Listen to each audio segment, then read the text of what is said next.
personne ne soupçonnait que la ville d'Autun était une pure création des Romains. C'est sous le règne de l'empereur romain Auguste, qui n'a vécu que 41 ans, qu'a été fondée la cité d'Autun et qui s'appelait à l'origine Augustodunum, ce qui signifiait la forteresse d'Auguste il y a 2 millénaires, alors qu'avant cela, il n'existait même pas une cabane. Auguste a voulu créer une grande cité en Gaule qui montrerait la puissance de l'Empire romain et qui se localisait à la croisée de 2 grandes voies militaires et commerciales. À l'époque, la cité était ceinturée d'une muraille de 6 km de long. Elle était dotée d'un théâtre encore existant aujourd'hui, d'un amphithéâtre aussi. Il subsiste encore de nos jours des remparts romains, la porte Saint-André et la porte d'Arroux. Un peu à l'écart de la cité, voici les vestiges du temple de Janus, bâti sur un plan carré, et qui était destiné à vénérer une divinité qui n'a du reste jamais pu être identifiée. La cathédrale Saint-Nazaire a été fondée en 532 et n'a jamais été achevée. En 1699, une partie de la voûte s'effondre, et c'est en 1783 que le plus gros a été démoli.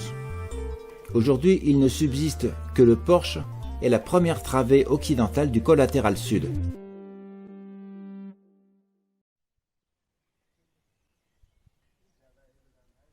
C'est au XIIe siècle que Jean de Bazoches fait construire le château que nous connaissons sur l'emplacement d'un ancien poste romain.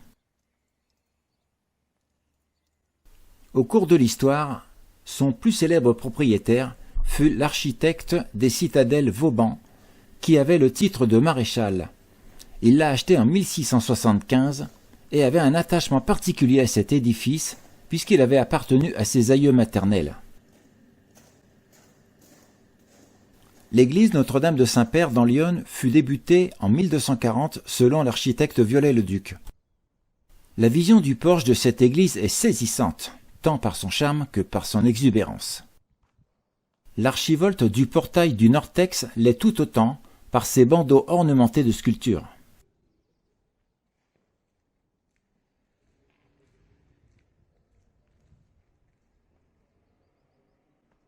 L'œil du visiteur ne cesse de s'émerveiller de tous côtés lorsqu'on jalonne sous les voûtes en ogive, lorsque les regards se posent sur les ouvrages d'art.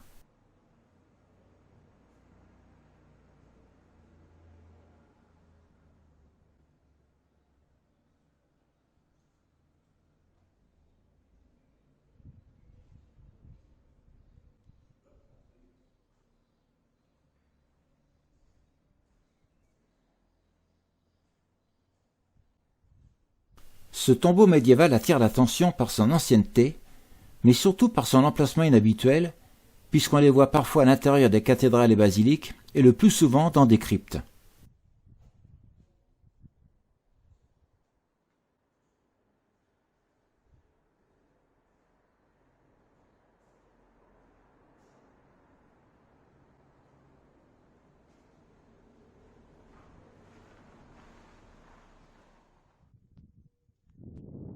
Nichée au sommet de sa fidèle colline, la célèbre basilique Sainte-Marie-Madeleine est accessible à la visite après la montée complète du village de Vézelay.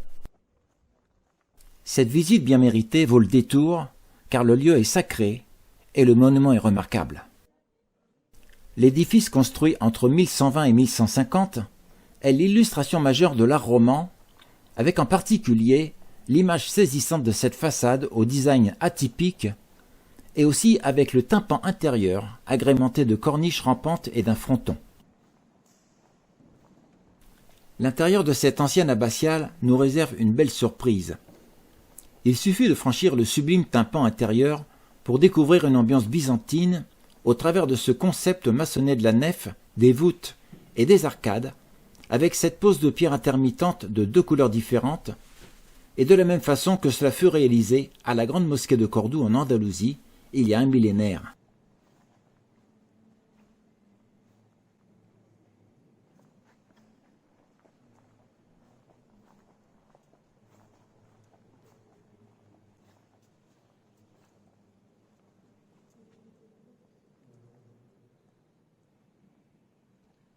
Le chœur, qui a été reconstruit fin XIIe siècle, présente en revanche un style gothique qui accroît la luminosité et contribue à renforcer la symbolique autour du thème de la lumière divine.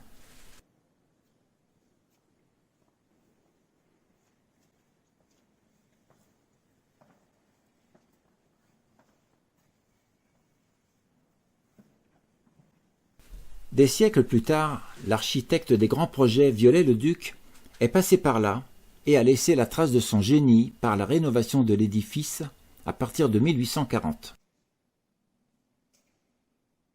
Le sacre du lieu est dû à l'importance du pèlerinage se situant sur l'un des chemins tant connus de Saint-Jacques-de-Compostelle. Je vous laisse découvrir le patrimoine historique de la Brie sur la prochaine vidéo. N'hésitez pas à vous abonner si cela vous chante. Merci beaucoup.